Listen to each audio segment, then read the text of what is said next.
Кыргыз Республикасынын президенти урматтуу Садыр Нуркожоевичке биз жеткирдик. Урматтуу президентибиздин атайын тапшырмасына ылайык бүгүнкү күндө бардык курулуштар боюнча тийиштүү биз көрсөтмөлөрдү алып келдик. Ал көрсөтмөлөргө ылайык биз жумушту эки этапка бөлөбүз. Биринчи этабы бул курулуштар жүрүп аткан, бирок аягына чыга элек объектилер боюнча бардык объектилер курулуш министрлигинин карамагына өтөт.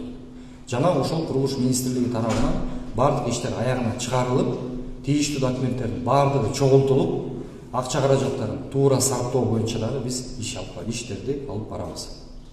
Ал эми экинчи бөлүгү болуп, бул курулуш иштери аягына чыккан жанагы 9 объект боюнча. 9 объект боюнча биз атайын комиссия түзөбүз. Ошол комиссия келип иштеп, эгер ошол документтердин аягына чыгарып, ошол документтерине тийиштүү иштер жүргүзүлсө, гана ошондо анан жана акча каражаттарды биз которуп берүүгө дайынбыз. Урматтуу президентибиз бүгүнкү күндө атайын тапшырманы койду. Бул иштердин бардыгы аягына чыгыш керек. Бул жерде биздин калкыбыз жана элибиз Ош шаарынын эли мындайча айтканда барымтада калбаш керек. Ыңгайсыздыкта калбаш керек. Биз мунун бардыгын чечкенге бүгүнкү күндө дайынбыз.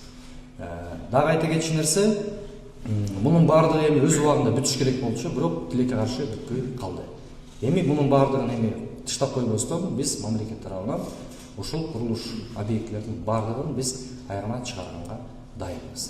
Негизинен айтып келгенде, ошол бардык объекттин бардыгы курулуш министрлигинин карамагына өтөт, ошол курулуш министрлиги тарабынан аягына чыгартылат.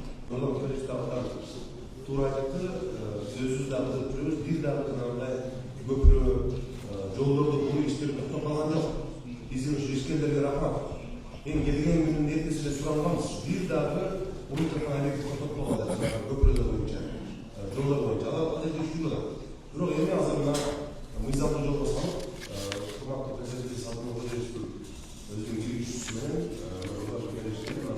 жакшы болду. Ишкерлер дагы эми мындай талап болбой, өздөрүнүн акчасын жасаган иштин акчасын ала турганы мындай анык болду. Ар бириңиздер өзүңүздөрдүн объектиңиздерге барып турсаңыздар, биз азыр бардыгын кыдырып чыкканга аракетибизди көрөбүз. Эмнесин аткарабыз жана биз бул жол менен канча убакытта бүтүрөбүз деп туруп, ошол жерден жоопторун дагы бергенге аракет кылалы. Бардык курулуштар аягына чыгат. Бел бергениңиздерге чоң рахмат. Бардык каналдарды ушундай тосуп чыкпасак болбойт. Өтө кооптуу болуп турат азыр. Айтып бериңизчи азыр. Бул жумушту кантип алганыңыз башынан баштап?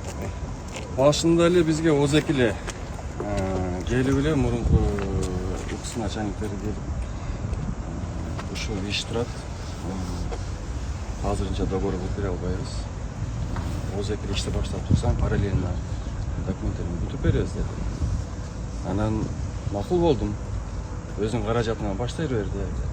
Ого да макул болду. Анан бүт карызга алып келдим. Арматура, цемент, балдарды деле ишти баштадык. Проектти чыгарып берди. Оны экспертизага жөнөттү. Азыр ошол экспертизада жатат. Азыр ошо 5-6 миллион. Сиз менен договор түзүлгөнүңүз? Түзүлгөн. Эми өзүңүз айтыңызчы, азыр канча процент аткардыңыз? 10%. Эми мындай кылалы. Сиз жумушту токтоттуңуз. Жумушту азыр бүгүндөн баштап баштаңыз. Биз тарабынан бардык акча каражаттарын сизге төлөп бергенге дайынбыз. Единственный азыр проекттин аягына чыгарып алалы. Биздин кызматкерлер турат бул жерде. Бүт баарын контролдоп, жакын арада проекттин чыгарабыз. Сиз менен официалдуу түрдө договор түзөбүз. Министрлик менен түзөсүз договорду. Биздин ишканалы бар. Ошо менен түзөсүз. И ошол договор менен анан жумушту дальше алып кетебиз. Анан абы ризалайт эткен сайын биз акчаңызды берип турабыз.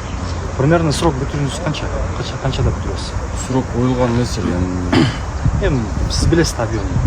3 айда. 3 айда аягына чыгат. 2,5 километр тонн из алгансызбы бар? Жакшы экен. То есть 2,5 километр 3 айда чыгат. 4 жерге бөлүп койсо, мисалы үчүн, бир адамчы. Сиз жасаганга дайынсыз. Бизге ишенесиз. Ишенебиз. Мынакей сизге, мынакей урматтуу президентибиз. Өзүңүз мынакей бизди жөнөтүп атат. Президентибизге рахмат, сизге рахмат. Атайын мына сиздин маселе. Болду, сиздердин сөзүңөр эле керек эле өзү. Эми иштей бериңиз. Эч маселе болбойт. Биз тараптан бардык нерсеңизди аткарып беребиз. Болгону жумуш токтолбосун, элге ыңгайсыздык болбосун. Ошондой эле жумушту сапаттуу кылып, жакшылап бүтүрүп бериңиз. Бизге башка эч нерсе керек эмес. Сизден башка бирөө келип бир нерсе сурабайт. Сизди ишкер катары биз мамлекет колдоого дайынбыз. Сүйлөштүк койбуз. Бүгүн баштайсыз да? Бүгүн баштайбыз.